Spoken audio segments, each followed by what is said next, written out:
Syederalun banjir susulan yang terjadi pada Selasa pagi lalu menimbulkan genangan hingga 1 meter. Kondisi ini berefek pada aktivitas warga dan terganggunya arus lalu lintas. Ini terjadi di Jalan Nasional Lintas Calang Melabuh, tepatnya di Desa Gampung Baru, Kecamatan Tenom, Aceh Jaya. Untuk bisa melewati genangan, kendaraan bahkan harus didorong oleh sejumlah warga.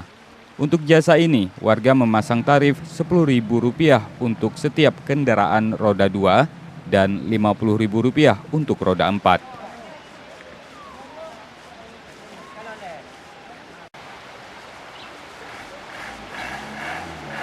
Banjir ini sendiri Syederalun disebabkan oleh hujan deras yang mengguyur wilayah tersebut sejak 5 hari terakhir.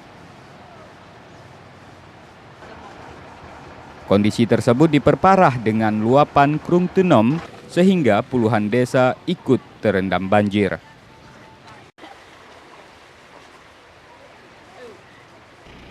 Dari Calang, Saadul Bahri, Serambi On TV.